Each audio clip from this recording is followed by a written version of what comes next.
Well, good morning and welcome to this week's live stream. I don't have any notes today, but I do have a very distinct topic I want to talk about.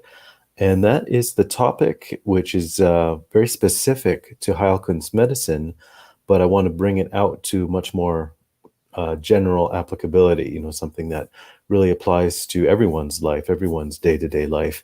And as I've often been doing in these videos, I will start with the specific context from its medical meaning, or how we apply that in Heilkunst medicine, but then I will kind of spell out how that applies to you or to anyone's life in general. So the concept, not to keep you in suspense, the concept is what Dr. Hahnemann, way back when, referred to as something he called participating the patient.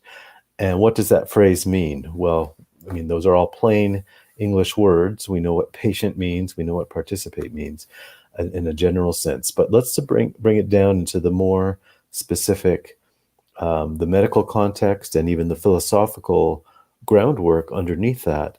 And when Hahnemann said that, to participate the patient, he was very distinctly and very specifically giving us a mode of diagnosis, or a mode of really, understanding the case and understanding the patient, which was different from what would be normally assumed in science and in medicine, is the whole concept, or the whole foundation in direct observation.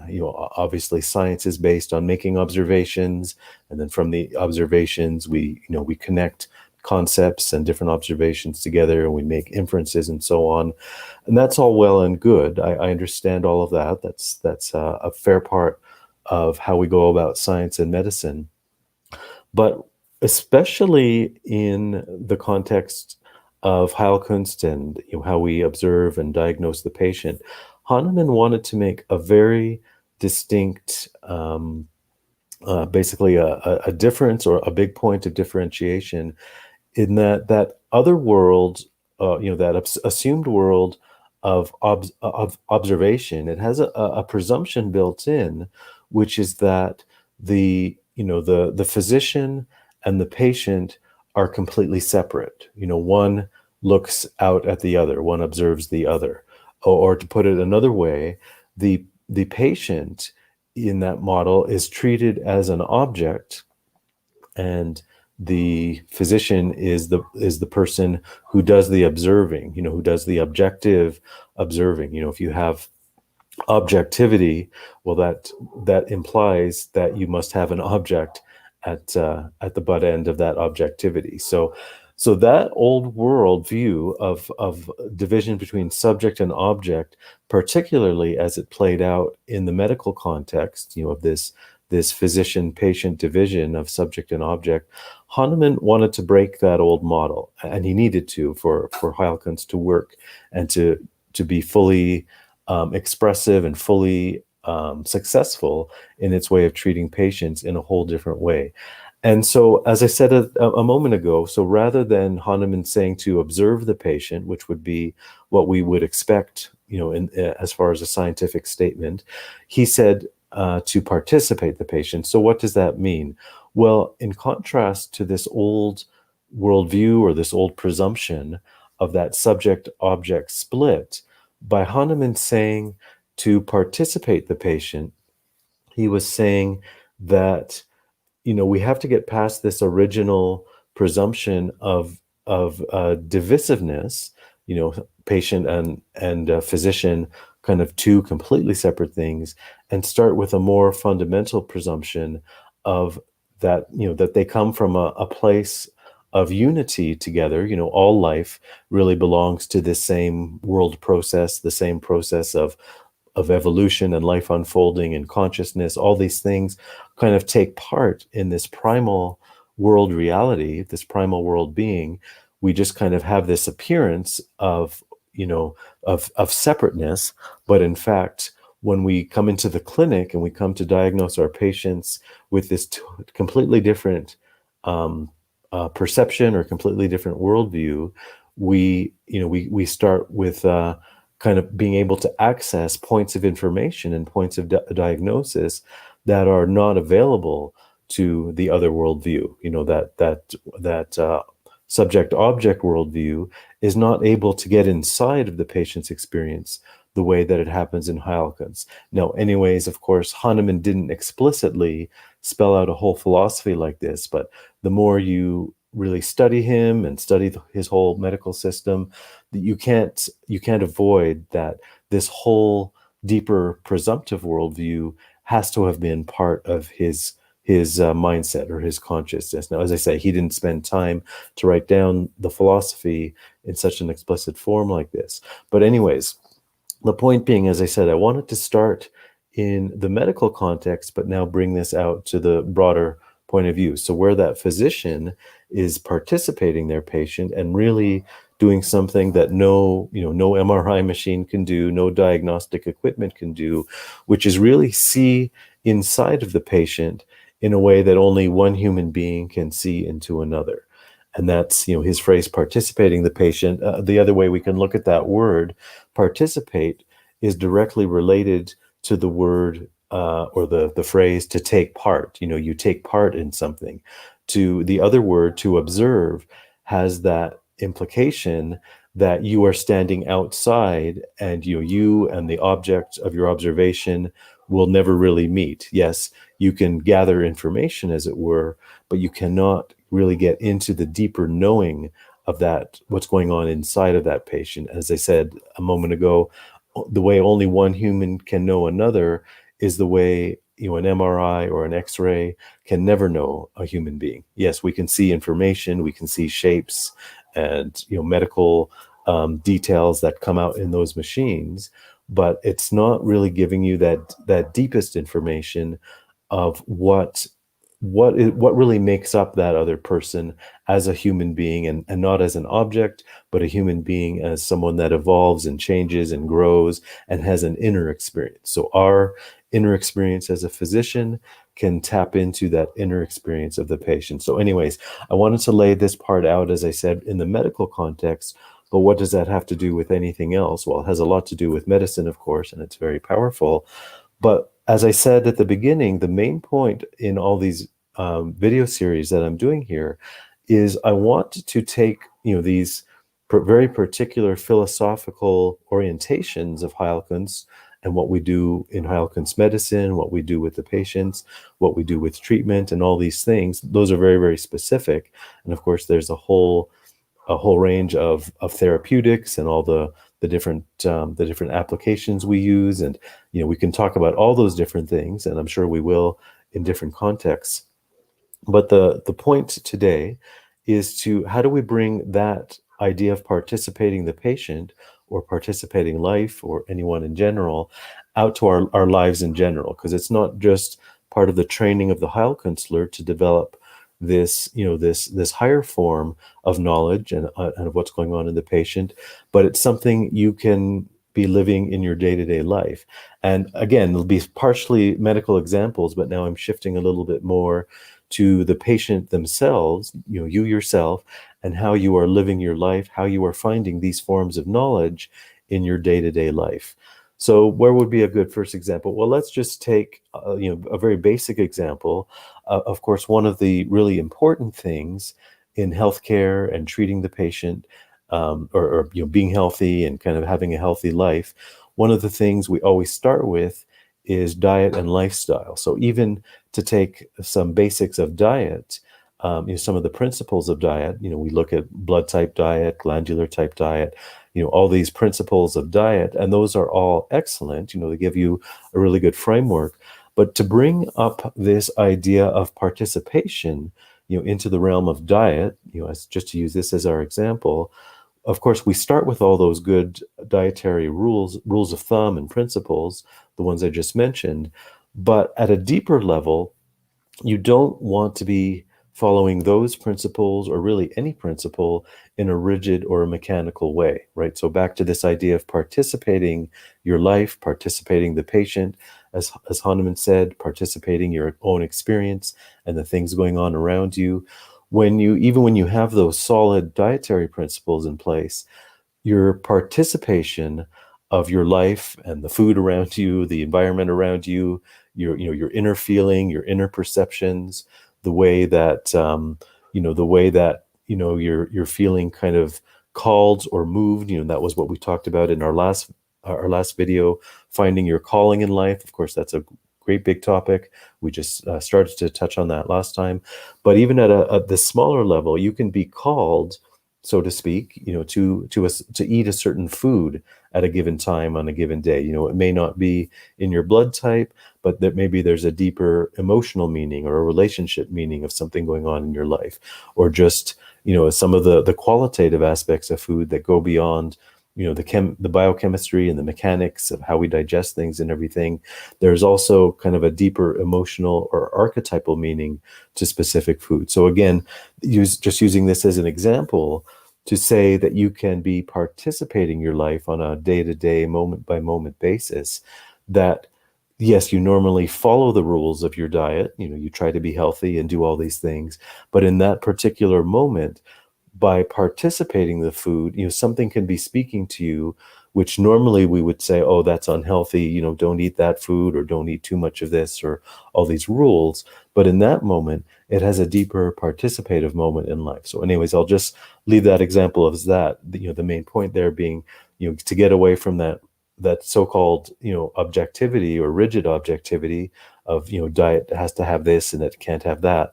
But at a deeper level, the way life flows, there's a deeper meaning. Now, I'll give a little bit of a warning or a footnote there is, be careful in what I'm just saying there. Some people may want to run off and think, oh, well, I can just participate my life and eat anything I want at any time, throw all the diet books out, throw all the principles out. But no, again, that becomes more of a free-for-all where it's not even really a participation. It's not really following the dietary principles. You've just kind of thrown it all out the window. So I'm not suggesting that, but I'm just saying there are very specific moments and flows in life where we do have very distinct experiences that lead us to something outside of the normal dietary principles. Anyways, I'll leave that example as that. And let's take another aspect of participation. Let's take, again, back to that other worldview, the so-called objective or, subject-object split in the world where, we have our inner experience and there's the outer world out there. What doesn't fit into that old worldview, but does fit into Hahnemann's worldview in this idea of participation is we can really begin to read our life and the experiences in our life almost the way we read a book. When we read a book, it's, there's all the letters and the words that are there on the page, but ultimately it's not about the words and the letters. Those are things that just point to a deeper experience. Like, if we have, let's even to say a deeper meaning, when we have, a story that's in a book or a meaning that's in a book, some lessons or concepts that we're learning from the book, we're kind of seeing through the words and the letters to this deeper meaning. But it's, you can't ignore the words and the letters, but you can't stop at the words and the letters. So in other words, just as I said a moment ago, we can learn to participate our life, to read the experiences of our life, just as we do read a book. So again, we meet a person, we have a certain experience, some other event happens in our life, all these things are kind of like words and letters, as we see the words and letters of a book. But in that deeper sense of participation, we're not just, having the literal experiences. Oh, I met this person, this happened, that happened. Those are kind of the words and letters, as I'm saying, but really reading what's the deeper meaning that's unfolding. And of course, there's different levels of meaning. There's some basic meanings we can interpret about things. There are deeper levels of meaning as we really start to understand our life and the things that are unfolding. So a classic example here would be what we call occurrence, or in another system, what people call synchronicity. It kind of means the same thing. And that is the so-called accidents or other events that just seem to happen out of the blue in our life. When we learn to start reading our life in this deeper way or participating it, it's not just the words and the letters or the literal events that are happening to us, but we start to see a deeper meaning. And let me see if I can think of an example off the top of my head, but well, a very, very basic example. This is, slightly related, but I think really reinforces this point. When, if you've ever had an experience like this, you're suddenly one morning you're thinking of an old friend, maybe, or maybe, still someone who still is a friend, but you don't have very frequent contact with them. They're around the periphery of your life, but suddenly you're just thinking about that person, thinking about them, and boom, out of the blue, you get a text message from them, or your phone rings and it's them. And again, that connection between these seemingly random events of our life, but what was actually, that whole idea of participation, that we're more deeply tapped into this deeper flow of life, our own life, and how it connects to our friends and our family, other people's lives. The fact that that person is just supposedly randomly appearing in your mind, it was part of a much deeper movement that, where the two of you are going to be connected, as I say, through a text message or a phone call or whatever the case is. But yeah, there's those are not, in the subject object world, those are just seen as random events, coincidences. It just happened that way. You had some way that you anticipated it or whatever. All these explanations are put forward, but the fact is, when things like that's a very simple example I gave, but much more profound things, of course, happen to us. That is an example of this deeper sense of participation that I'm talking about, which you cannot explain in a mechanical way. As I say, the materialists, the mechanists want to reduce it down to a mechanical explanation, but there are far too many experiences like that go way beyond the simple cause and effect mechanical mode. And similarly, when somebody may have an experience of, or not experience, they may have a dream the night before. They've dreamt of somebody, a certain event happened, and then the next day, again, that same thing, the text message or the phone call, or some other event that we hear about, something that's happened to this person, and we basically had some form of premonitory dream. So again, you can reduce that to mechanism if you like, but for many reasons, that worldview falls apart. It does not really answer to these deeper expressions of how our life flows, how how one life form connects to another through relationships, through other things. Anyways, just to give you this kind of more simplified, but to say you understand the deeper implications of that, these kinds of experiences, which we've all had in one form or another. And to the point of view of what I'm talking about, where Hahnemann says participate the patient, we can start to weave this whole worldview into a much more kind of persistent way that we approach the world, where we really activate this sense of participation and consciously and conscientiously bring this out as kind of our general orientation in our life. How we're kind of looking to connect to meaning, connect to ourselves, connect to the events and the people around us, so on and so forth. It really starts to open up a much more alive way of engaging in our life, rather than as I keep going back to that old subject object division, where all we can do is just be a passive onlooker. Just the way we look at a computer screen, like I'm doing right now, look at a television, look at our phones, we look at all these screens, and that's just kind of this very modern symbol of how we've turned all of life and all of our experience into kind of, it's as if we're looking through a screen. I'm here on this side of the screen, the person over here is on this side of the screen, and we're kind of, we can't meet other than through, informational exchange, but there's no deeper knowledge or participative exchange between the two people. So anyways, that's the basic idea that I just wanted to, highlight today. As I said, I brought this idea of Hahnemann's participating the patient, which started as his idea in terms of the physician and the patient in the clinic, kind of bringing out this deeper form of diagnosis. But it's not just about something a physician can do, but I think it's a way that everybody can use to enhance their day-to-day life. And as I said, I've alluded to, I explained a little bit. We can go more deeply in other videos into some of the deeper philosophical side of all this and that old subject-object worldview. And there's much philosophical grist to this, and that we can really unpack and kind of, put much more distinct concepts in place, to explain, this whole kind of experiential level that I'm bringing you into. But we'll just leave it at here today, that this, this deeper philosophy of Heilkunst can definitely make your day-to-day life enhanced and kind of unfolded on a better plane than it is, as I say, in that mechanical onlooker worldview. So thanks for joining me, and I will see you again wherever you're watching this video. Just stay tuned to this space as we continue this video series, and I will see you soon. Thank you so much.